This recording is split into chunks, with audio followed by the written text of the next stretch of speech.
Kisah Sultan Brunei lain daripada lain dalam dunia semasa pandemik berlaku patut diceritakan semula, dan saya terima kasih pada yang komen.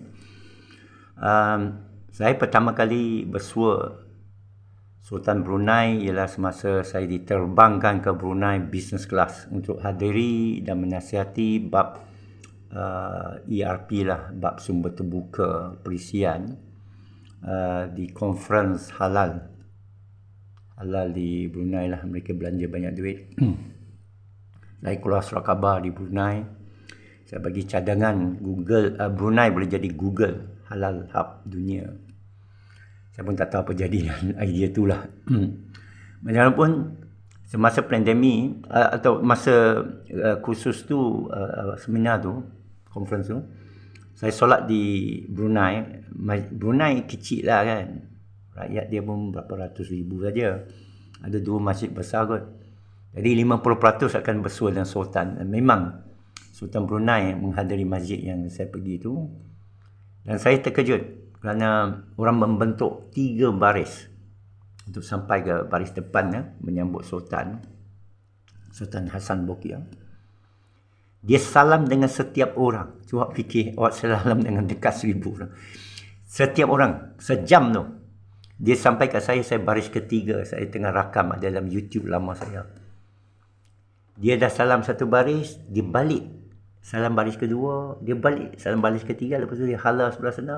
Baris pertama, 2, 3. Berjam lah. Dia sampai kat saya, dia salam juga.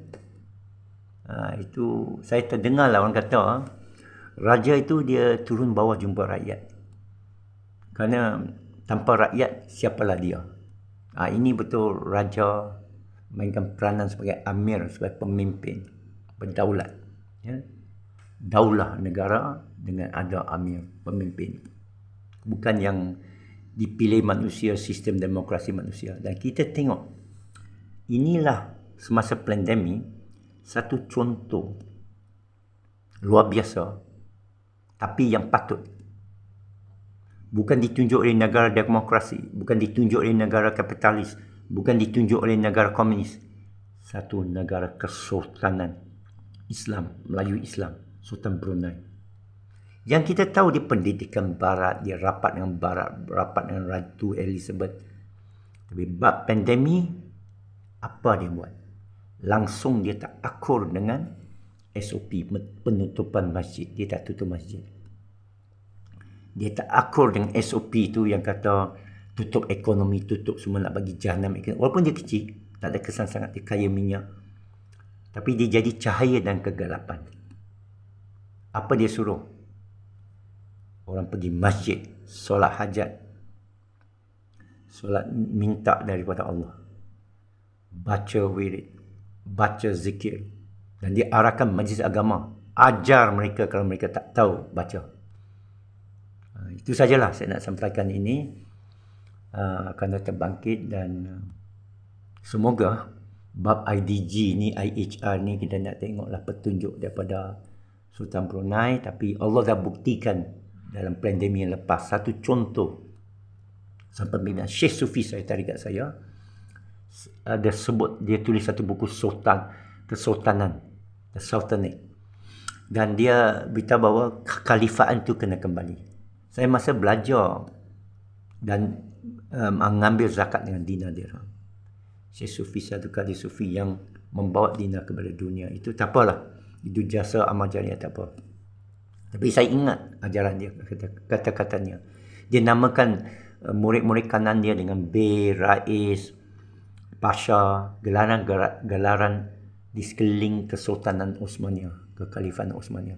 Dan kita pernah tanya Syekh kami lah, Syekh Abdul Qadir Sufi dari England, yang masuk Islam dan jadi Sufi Syekh di Maghribi, bawa Dakawiyah, Syadiliyah Qadiriyah, baru meninggal dunia. Semoga Allah mencuci rahmat ke atas makamnya beberapa tahun yang lepas semasa pandemik. Dan beliau beritahu dia berikan nama-nama gelaran kesultanan ini kerana dia anggap Sultan Hamid, Sultan Khalifah Osmania akhir tahun 1924 sebenarnya tidak letak jawatan. Dia dipaksa oleh British letak jawatan. Dipaksa oleh Kamal Atatürk apa. Dia buka jubah dia. Ini hadis riwayat Syekh saya. Dia letak atas kursi dia. Dia kata ini untuk khalifah akan datang. Ini kursi khalifah. Bermakna khalifah masih ada. Kita siap sekeliling khalifah ni, tunggu dia muncul. Wallahualam, satu ilmu saya sampaikan daripada Syekh Sufi saya.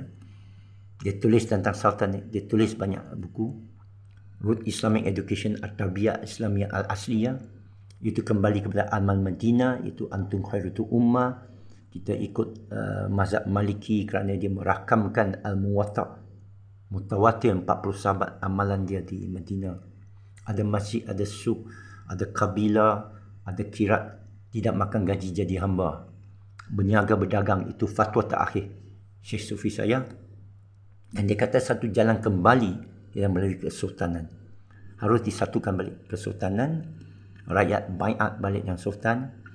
Hanya sultan boleh perintahkan terima zakat atau jizyah dalam ain, bukan dolar Amerika. Satu impian, tapi sekurang-kurang saya sampaikan kerana ada trigger oleh komen ini tentang Sultan Brunei. Satu tanda ni yang Allah letakkan kat kita, masih dalam ingatan 2-3 tahun lepas. Hanya satu pemimpin dunia. Sweden ada, melalui Sweden negara etis lah. Dia tak mau, dia gunakan sains. Okey. Sepatut aku, tapi WHO reject, KKM reject, Tan Sri Liji Noisham pun beli Sweden. Kata, tengok nanti you banyak kes mati. Kes mati orang tua-tua di tempat orang, apa ni, rumah orang tua. Dia dah tahu dah. Dia kata epidemik, kalau pandemik, kalau dah masuk wilayah kita, dah tak boleh buat apa. You kena mitigation, bukan quarantine lagi. Quarantine ialah bila penyakit masih di luar. Tapi kalau semua tempat, you tak boleh lockdown lagi. Kerana dalam bilik dah. Suami isteri dah kena, takkan nak terpisah lagi dan menyusahkan lagi. Tapi bagi Sultan Brunei, dia ambil jalan spiritual. Ini kita daripada Allah, kita anggap daripada Allah. Siapa yang ajar Sultan Brunei, siapa penasihat Sultan Brunei, barakah atas dia. Ya, barakah atas Sultan Brunei. Kita doakan panjang umur Sultan Brunei ini, Hassanul Bolkiah, menjadi tanda Allah dan pemimpin bagi umat dalam zaman yang kita jarang jumpa pemimpin yang sejati, yang tidak termakan dengan dunia. Jadi itulah saja nak sampaikan. Terima kasih. Assalamualaikum warahmatullahi wabarakatuh.